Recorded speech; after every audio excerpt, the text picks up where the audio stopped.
11th of Ellison. The wind truly blows in this part of the world. Incredible to have travelled for 30 days and for the land to feel and look so different. The region is awash of grey due to the stone that's prevalent. My home is all sand and soft soil and rolling warm winds that seem to make room for you when you walk. This place is hard underfoot, and the cool winds part for no man but barge straight into you like they're late for some important gathering. The greens of the trees and grass are deep, and it makes the light cool. This landscape is insistent in its grandeur, so many hills and cliffs. The sun shone all day, and small clouds were bullied across the sky with no time to cast a gloom on the grasslands. Sleeping on the hard ground did not ease the muscle aches through my shoulders, arms, back, and countless areas that screamed at me for the first time in my life. It took a fair while of gentle coaxing to raise myself at all. No amount of ravenous hunger could entice me to kill the crabs that skittered about the pebble beach this morning, so I pulled some kelp from the water and chewed on it. It made me sick, so I began walking inland, with the hope of a friendly berry bush or fruit tree. Scrambling up a steep incline, I set out across a land of tall grass and huddled trees. I walked for higher ground, trying to find a place to head to where I could get my bearings, but the best I could work out was a road. It ran parallel to the coastline, and remembering the map of Theopatria I once saw, Ballymore is in the north of the region, and I must be in the west. So my best thought is to go north and hopefully east later. After walking for some hours, I found a field of what seemed to be cabbages. They were small and not ripe, but I ate 2 and carried 2 more with me for later. I have stopped here in a copse of trees for the night.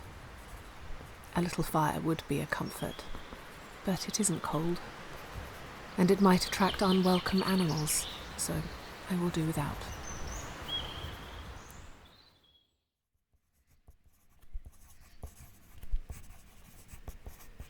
20th of Ellison. Despite the date, it has been just 3 days since my last entry.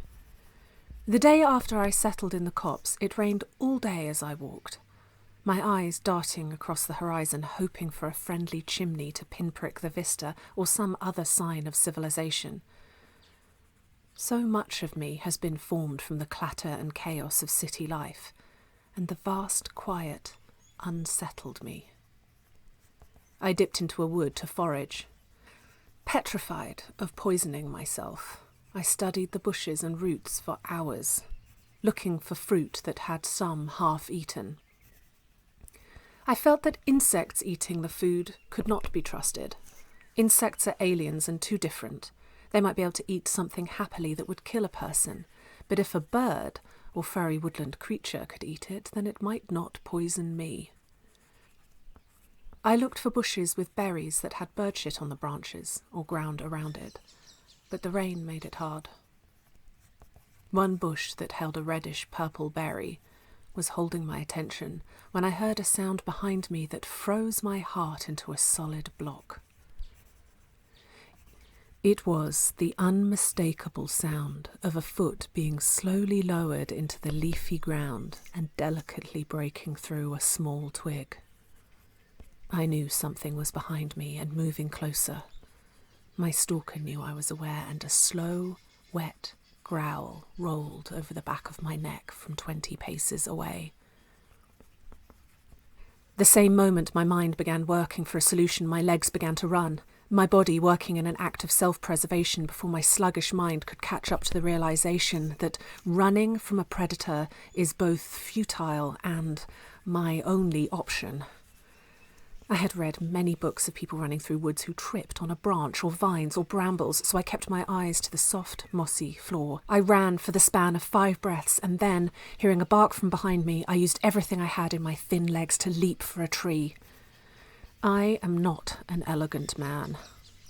Growing up, I envied my friends who stayed short and compact enough to scuttle through the tight spots and duck the clap on the ears that came from angry shopkeepers. But one year, I grew so fast my joints seemed to scream out in pain with it. I did not fill out. I was just lanky and stooped and suddenly very clumsy. In these few moments of scrambling, nails on bark, I willed my body to be spry and quick like a squirrel. Up and up I went into the tree until the branches and trunk became thin, and then I dared myself to stop and look down to my pursuer. Pursuers. 2 large, inky brown wolves, teeth bared, looked up at me with dark eyes of hunger. I held on to the tree, my feet on a flimsy branch, for hours. The wolves circled below and refused to leave. As the sun set, I saw one leave, come back, and then the other leave. Shifts. What kind of animals were these, that they did not get bored and move on to some other prey? It was like they had my scent and would not give up until I was taken down. Invisibility could not help me now. Well, if anything makes me confident, it's a competition of stubbornness. My wish to best them in a waiting game is surely more tenacious than theirs.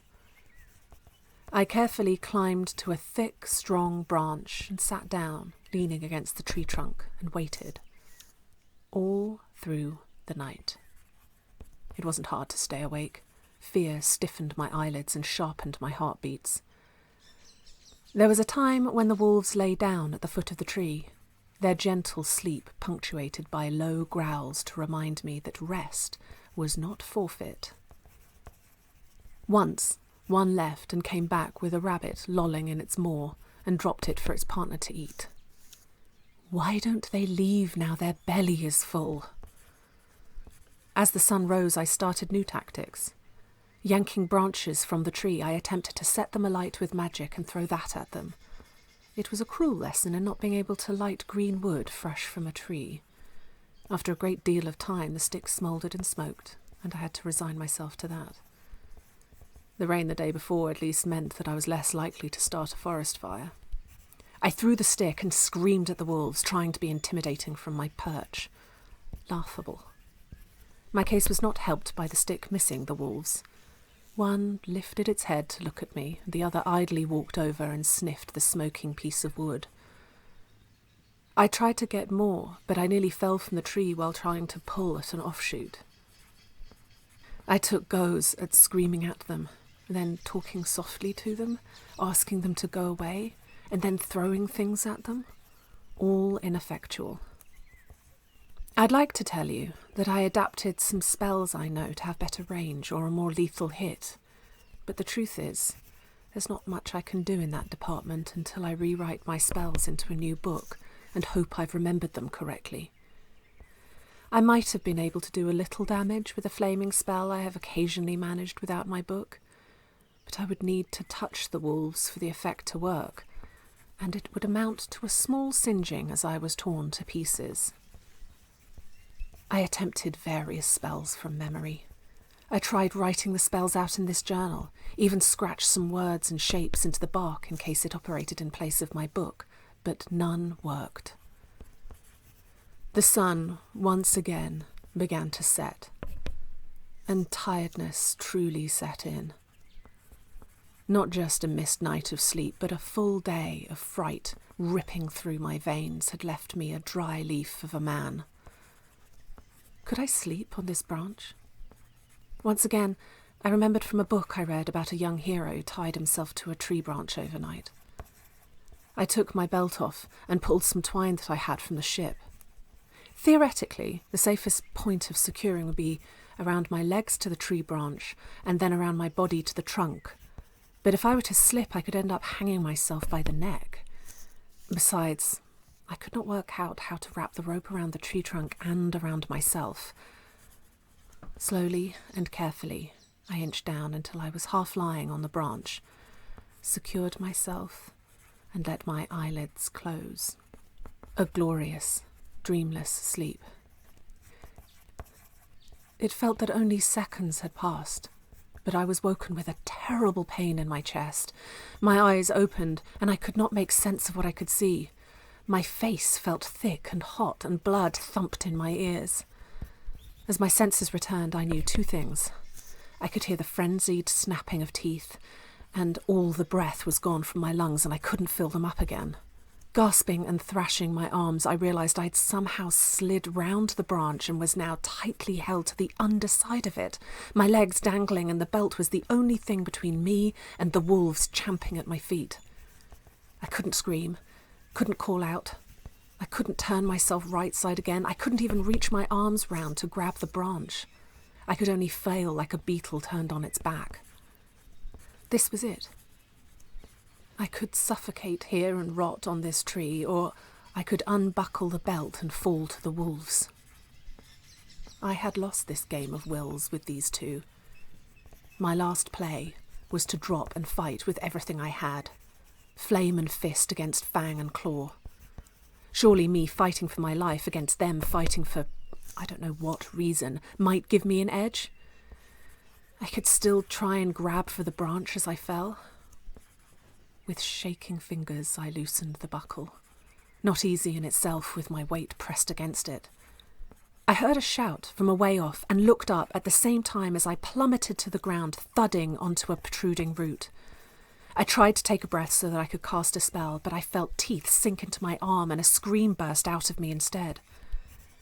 I had time enough to hope that I would be taken into the arms of Nakese quickly and not feel my innards torn out of me. And then it was as though the wolves fell down on me like a great stone. Then nothing, just the great weight on me. My face was buried in coarse fur, but I could take shallow breaths. I sobbed out a cry of pain, of frustration, of panic, and began to squirm to be free of the weight. The jaws of one of the beasts was still embedded in me at the upper arm. Then that voice again. I couldn't make out the words, but a low, gruff noise was approaching. One wolf was pulled from me, and clean, cool air filled my lungs, sweeter than cold roddy on a summer's day. I prized the jaws from my arm, and immediately the blood ebbed. The gruff man bellowed at me that I was an idiot, and without permission or pause, swung my whole body over his shoulder and began to run. As he bolted through the wood, he said I was going to bleed a lot and he needed to get me back to his cabin to dress it. I bobbed and jostled and clamped my hand over the wound, thankfully only puncture marks, but I could not cover all of them, and the blood flowed and stained the back of his shirt. How small and silly I am. I have called myself a man, and yet I am a child. This man has shoulders wide enough and legs strong enough to run with me over his shoulder like a summer jacket. Before I knew it, I was sitting on a table inside a building, and he was pouring a bottle of something that stung into my arm. He swiftly picked a leaf from one of the cuts, and a piece of material was tightly wrapped around my bicep. I just sat in a daze, mumbling weak gratitude. The man was Vikros, which I think means rock in Aridian. I can see how he got the name. Vikros was large, but he also moved too much to truly live up to his name. His shoulders were broad and his neck sturdy, but there was also a leanness to him, and he seemed to move around the room like a fox, always doing two things at once: putting a pot over the hearth while stoking the embers, pouring water from a jug into a cup while picking a leather thong to secure my bandage. I could do nothing to help or prevent him from wasting his resources on me. As he whirled around his lodge, I dribbled my name and how I came to be tied to a tree. By the time I was done, he sat me in a chair in front of a piece of bread with actual butter on it and a cup of hot tea that made my eyes prick with tears. Not bad for a city boy. Don't be too hard on yourself. His sun-weathered eyes looked out from beneath thick eyebrows. There's a depth there. Depth, but no secrets. He is a hunter and tanner, but mostly he just lives self-sufficiently. He built this lodge by himself, but also has a home some miles inland. Then came the most baffling of all. Vikros told me the date. I seem to have lost 6 days somewhere. It seems impossible to believe, as I am usually not wrong on these matters. I thought I might be a day wrong here and there, from being in the cargo hold and not being able to see the sun rise and fall, but not 6 days. Additionally, I'm very close to Ballymore. He did not have a map, but he drew the land out on the back of a piece of leather he had stretched out on a rack and a sooty stick from the fire. It simply makes no sense at all. To be where I am now would take a long time by ship. We sailed from the 1st of Venna to the 10th of Ellison. That's 28 days, which is not enough time to be anywhere near this part of Theopatria. Between then and now, a fair number of days have passed that I cannot account for. I must have muddled myself at some point, but it gave me the queasiness that comes from sleeping in too long and waking to realise you've missed half the day. Vrakos is letting me sleep by the hearth here tonight. I wish there was something I could give him. If I had a single penny, I would press it into his hand. He saved my life, and fed and sheltered me. He showed me no suspicion, nor asked for no favour. I could count on one hand the people I've met who've done a kindness and asked for nothing in return. He said he would have done the same for a lame donkey, which almost made me spit my tea, but I do believe him. Knowing there are people like Vrakos in the world is a balm to the soul. But I'm giddy with a full belly and a warm fire, so I will not gush at him if I can help it. One day, when I have studied and become a man of substance, I will return and hand him gold, or a fine bow, or whatever the man wants.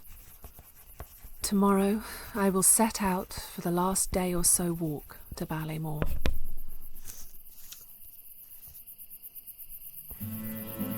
Sing to me of lives that were caught by the wind and swept into the sea when I stretch out your spine.